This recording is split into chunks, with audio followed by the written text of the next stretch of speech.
guys.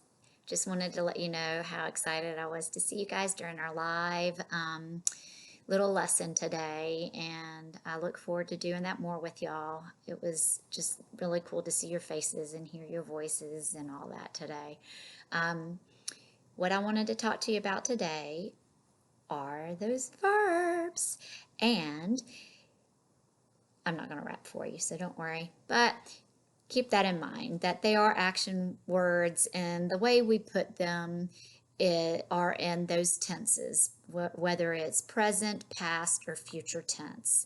Now, the other thing that we talk about when we look at verbs are some things that you've already done in the past with verbs, which are your simple verb tenses, okay? And we're going to go over that a little bit more in a minute. We've also already taught this in probably second, third grade, fourth grade even, your progressive verbs. So simply meaning that they just add a little bit more to those verb tenses and what they're doing. So when I talk about a simple verb, it is telling you what's happening in the past, the present, or the future. It's super simple. So when we go to that progressive verb, it means it's what's happening. It's progressing as we're speaking. So it's happening ongoing right now. So for example, I am talking to Ben, or I will be talking to Ben. So it's a kind of an ongoing thing. It's progressing. What we're going to be focusing on for fifth grade, though, is something called a perfect verb. Ooh, it's perfect because it's fifth grade.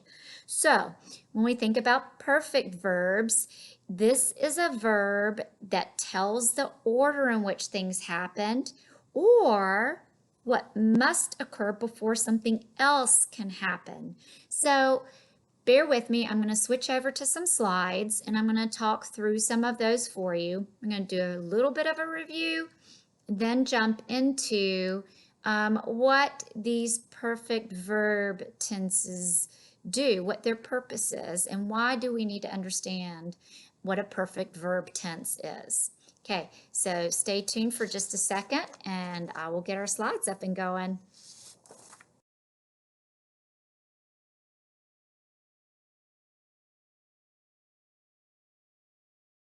Okay guys, so these first few slides are just showing us the simple verb tenses.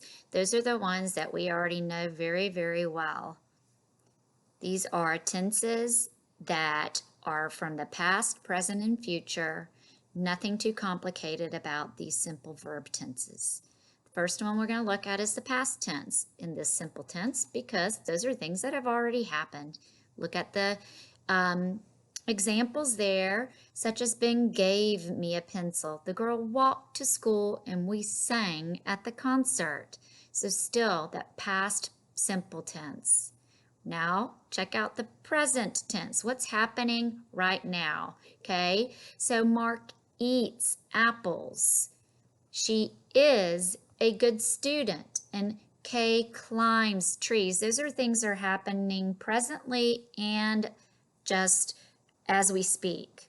The future tense verbs are the action, and they do use that helping verb will.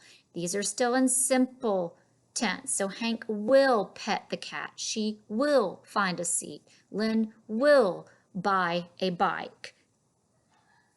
We're moving into that progressive verb tense now, which shows an ongoing action at some point in time. So we're using verbs with the ing at the end of them. So they're happening, if you get that, right now.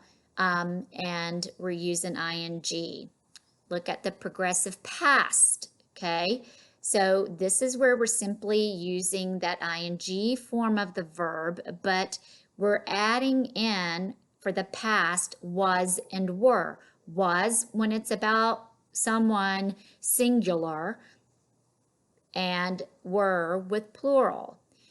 The progressive present tense, what's happening now? We're still using ing at the end, but now we are using am or are or is at the beginning of the verb.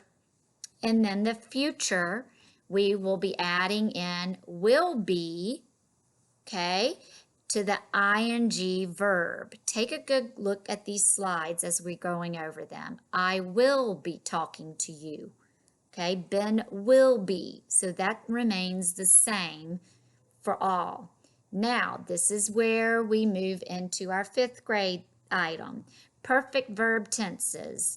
It describes again what's happening, and you'll see here what slight difference we have with perfect verbs versus simple and progressive verbs. Here we go.